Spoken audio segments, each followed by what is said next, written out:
লাখো লাখো মানুষ নিয়ে রাস্তায় নেমে এটাকে প্রতিরোধ। আমার 5 লাখ টাকা লোন নেওয়া, সব মহিলারা এসছে আমার বাড়িতে। গরু মদিকে কিনতে হবে।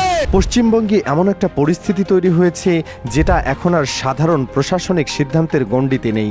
এটা এখন সরাসরি ধর্মীয় অধিকার, গ্রামীণ অর্থনীতি আর রাজনৈতিক ক্ষমতার তিনমুখী সংঘাতের রূপ নিয়েছে।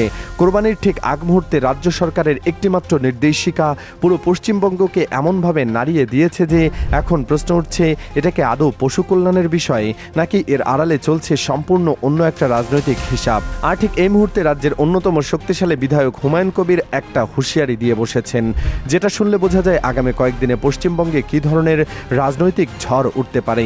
এই পরিস্থিতিতে সামনে এসেছে মুর্শিদাবাদের প্রভাবশালী রাজনৈতিক ব্যক্তিত্ব জনতা উন্নয়ন পার্টির চেয়ারম্যান হুমায়ুন কবির।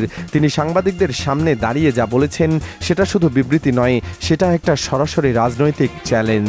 তিনি বলেছেন, সরকার যদি প্রশাসনিক ক্ষমতা ব্যবহার করে জোর করে এই নির্দেশিকা কার্যকর করতে চায় তাহলে তিনি লাখো মানুষ নিয়ে রাজপথে নামবেন, রাস্তা অচল করে দেবেন, কেউ ঘরে বসে থাকবেন না। এখন প্রশ্ন হলো, হুমায়ুন কবির কি শুধু ফাঁকা হুমকি দিচ্ছেন? মুর্শিদাবাদ, মালদা, উত্তর দিনাজপুর সহ বাংলার উত্তরাংশের বেশ কয়েকটি জেলায় হুমায়ুন কবিরের ব্যাপক জনসমর্থন আছে। তিনি শুধু একজন বিধায়ক নন, তিনি এই অঞ্চলের একটা বিশাল জনগোষ্ঠীর কণ্ঠস্বর হিসাবে কাজ করেন। তিনি রাস্তায় নামলে সত্যি পুরো অঞ্চলের যোগাযোগ ব্যবস্থা ভেঙে পড়ার সম্ভাবনা আছে। আর এটাই এখন রাজ্য সরকারের জন্য সবচেয়ে বড় মাথা ব্যথার কারণ। হুমায়ুন কবির শুধু আবেগের কথা বলেননি, তিনি একটা অত্যন্ত ধারালো যৌক্তিক প্রশ্ন তুলেছেন যেটা সরকারের পক্ষে উত্তর দেওয়া বেশ কঠিন। তিনি বলেছেন, যদি প্রকাশ্যে পশু বলি বন্ধ করাই সরকারের উদ্দেশ্য হয় তাহলে বর্ধমান জেলার জামালপুরে বাবার স্থানে প্রতি বছর প্রকাশ্যে ভেড়া, ছাগল সহ যে পশু বলি দেওয়া হয় সেটার ক্ষেত্রে সরকারের এই নির্দেশিকা কেন প্রযোজ্য হচ্ছে না? এই প্রশ্নটা রাজনৈতিকভাবে অত্যন্ত শক্তিশালী, কারণ এটা সরাসরি সরকারের দ্বিমুখী নীতিকে প্রশ্নবিদ্ধ করছে। একদিকে একটি ধর্মীয় সম্প্রদায়ের উৎসবে কড়াকড়ি, অন্যদিকে অন্য ধর্মীয় অনুষ্ঠানে একই ধরনের কাজে কোনো বাধা নেই। এই বৈষম্য এখন সাধারণ মানুষের কাছে স্পষ্ট হয়ে গেছে। আর এখানেই সরকারের অবস্থান নড়বড়ে হয়ে যাচ্ছে। এই পুরো বিতর্কের মধ্যে আরেকটা ঘটনা পরিস্থিতিকে আরও জটিল করে তুলেছে। সোশ্যাল মিডিয়ায় খোদ মুখ্যমন্ত্রী শুভেন্দু অধিকারীর গরুর মাংস খাওয়ার একটি পুরনো ভিডিও ভাইরাল হয়েছে। ভিডিওতে দেখা যাচ্ছে তিনি 3 বাটি গরুর মাংস নিয়ে বসে আছেন এবং খাচ্ছেন। এখন সাধারণ মানুষ প্রশ্ন করছে, যিনি গরুর মাংস খাচ্ছেন তিনি ক্ষমতায় এসে অন্যদের কোরবানি বন্ধ করতে চাইছেন। এটা কোন ধরনের নৈতিকতা? রাজনৈতিক বিশ্লেষকরা বলছেন এই ভিডিওটা শুভেন্দু অধিকারীর রাজনৈতিক ভাবমূর্তির গুরুতর আঘাত হানতে পারে, কারণ তিনি হিন্দুত্ববাদী রাজনীতির ভিত্তিতে ক্ষমতায় এসেছেন।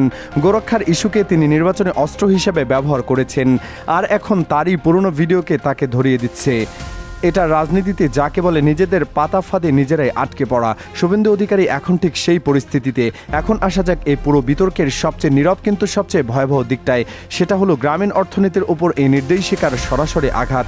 পশ্চিমবঙ্গের গ্রামীণ এলাকায় হাজার হাজার হিন্দু কৃষক পরিবার সারা বছর গবাদি পশু পালন করেন।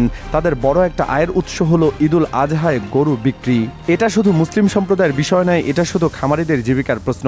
কিন্তু এই নির্দেশিকার পর কি হচ্ছে? হাটে ক্রেতা নেই। যে পশুর হাটে আগে তিল ধারণের ঠাঁই থাকতো না সেখানে এখন শ্মশানের মতো নীরবতা। মুসলিম ক্রেতারা প্রতিবাদ হিসাবে অনেক জায়গায় গরু কেনা বন্ধ করে দিয়েছেন। ফলে সবচেয়ে বেশি ক্ষতিগ্রস্ত হচ্ছেন খোদ হিন্দু কৃষকরাই। ক্যামেরার সামনে দাঁড়িয়ে এক খামারি বলছেন, আমরা গরু বেচেই খাই, সরকারের যে ব্যবস্থা করছে তাতে আমাদের না খেয়ে মরতে হবে। এই সরকারকে আমাদের ঘরে ঘরে চাকরি দিচ্ছে, এই দুটো চাকরি দেখাক, আমরা তাই করে খাবো।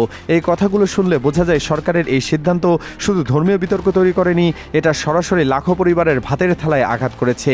শুধু খামারি নয়, এই অর্থনৈতিক শৃঙ্খলে জড়িয়ে আছেন ব্যাপারী, ট্রাক চালক, হাটের শ্রমিক, পশুখাদ্য বিক্রেতা, তাদের সবার জীবিকা এখন হুমকির মুখে। এখন যদি পুরো বিষয়টাকে রাজনৈতিক দৃষ্টিকোণ থেকে বিশ্লেষণ করা হয় তাহলে বেশ কয়েকটা গুরুত্বপূর্ণ বিষয় সামনে আসে। প্রথমত, শুভেন্দু অধিকারীর নেতৃত্বাধীন সরকার বিজেপির হিন্দুত্ববাদী এজেন্ডাকে রাজ্যে পরিণত করতে চাইছে। গোরক্ষার ইস্যু তাদের জাতীয় পর্যায়ের একটা প্রধান রাজনৈতিক হাতিয়ার। পশ্চিমবঙ্গের ক্ষমতায় আসার পর এই এজেন্ডা বাস্তবায়নে তাদের রাজনৈতিকভাবে জরুরি। দ্বিতীয়ত, কিন্তু পশ্চিমবঙ্গের সামাজিক বাস্তবতা উত্তর ভারত থেকে সম্পূর্ণ আলাদা। এখানে হিন্দু মুসলিম সম্প্রদায়ের মধ্যে অর্থনৈতিক পারস্পরিক নির্ভরশীলতা অনেক গভীর। হিন্দু কৃষক গরু পালন করেন, মুসলিম ক্রেতা সেটা কেনেন। এটা শুধু ব্যবসা নয়, এটা একটা দীর্ঘদিনের সামাজিক চুক্তি। সেই চুক্তিতে রাজনৈতিকভাবে আঘাত করা মানে দুই সম্প্রদায়ের মধ্যে কৃত্রিম বিভাজন তৈরি করা। তৃতীয়ত, বিরোধী দলগুলো এই সুযোগ হাতছাড়া করছে না। তারা বলছে ধর্মের নামে রাজনীতি করতে গিয়ে সরকার সাধারণ মানুষের পেটে লাথি মারছে। এই বক্তব্য গ্রামীণ ভোটারদের মধ্যে শক্তি শক্তিশালী প্রভাব ফেলতে পারে। চতুর্থত, রাজ্যের গোয়েন্দা দপ্তর ইতিমধ্যে নবান্নকে সতর্ক করেছে। তাদের রিপোর্টে বলা হয়েছে, ধর্মীয় আবেগে আঘাত লাগলে পরিস্থিতি যে কোনো মুহূর্তে নিয়ন্ত্রণের বাইরে চলে যেতে পারে, বিশেষ করে মুর্শিদাবাদ ও মালদা অঞ্চলে, যেখানে মুসলিম জনসংখ্যা বেশি এবং হুমায়ুন কবিরের প্রভাব সবচেয়ে বেশি। এই ধরনের পরিস্থিতি পশ্চিমবঙ্গে এই প্রথম নয়। ভারতের বিভিন্ন রাজ্যে গোহত্যা নিষেধাজ্ঞা নিয়ে বারবার রাজনৈতিক সংঘাত হয়েছে। মহারাষ্ট্র, উত্তরপ্রদেশ, রাজস্থান, মধ্যপ্রদেশ এসব রাজ্যে কঠোর গোহত্যায় নিষেধাজ্ঞা আইন চালু আছে, কিন্তু সেখানেও গ্রামীণ অর্থনীতিতে এর নেতিবাচক প্রভাব দেখা গেছে। গরু পালন অলাভজনক হয়ে যাওয়ায় অনেক কৃষক গরু রাস্তায় ছেড়ে দিয়েছে, যেটা আবার ফসলের জমি নষ্ট করার সমস্যা তৈরি করছে। পশ্চিমবঙ্গের এখন সেই একই পরিস্থিতি তৈরি হওয়ার আশঙ্কা দেখা দিচ্ছে। কৃষকরা যদি গরু বিক্রি করতে না পারেন, তাহলে তারা গরু পালন বন্ধ করে দেবেন।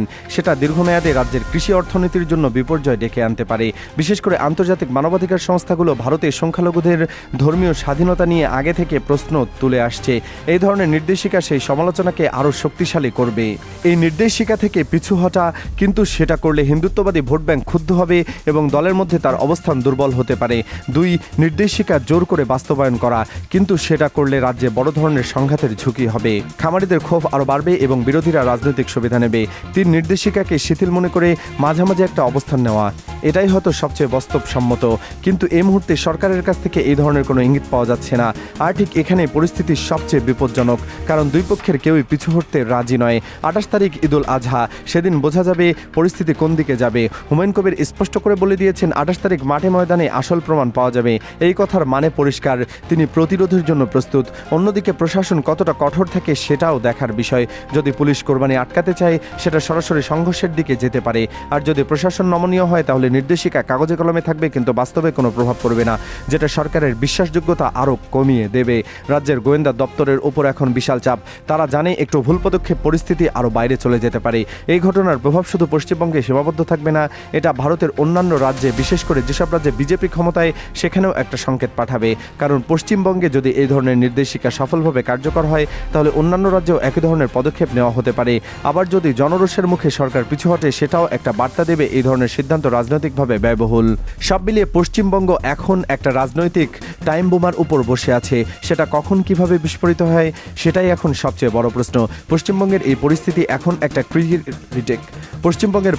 এখন একটা ক্রিটিক্যাল পয়েন্টে। একদিকে ধর্মীয় অধিকারের প্রশ্ন, অন্যদিকে লাখো মানুষের জীবিকার সংকট, আর এই দুইয়ের মাঝখানে রাজনৈতিক স্বার্থের নোংরা খেলা। পরবর্তী কয়েকদিন পরিস্থিতি কোন দিকে মোড় নেয়, সেটাই পশ্চিমবঙ্গ নয়, পুরো ভারতের রাজনীতির জন্য একটা গুরুত্বপূর্ণ নজির হয়ে থাকবে। এই পুরো ঘটনায় আপনি কিভাবে দেখছেন? সরকারের এই নির্দেশিকা কি যৌক্তিক নাকি রাজনৈতিক? হুমায়ুন কবিরের প্রতিরোধের ডাক কি সঠিক পদক্ষেপ, নাকি এটা পরিস্থিতি আরও খারাপ করবে? আপনার বিশ্লেষণ কমেন্টে জানান। সত্যের পথে থাকুন, নিরাপদ থাকুন।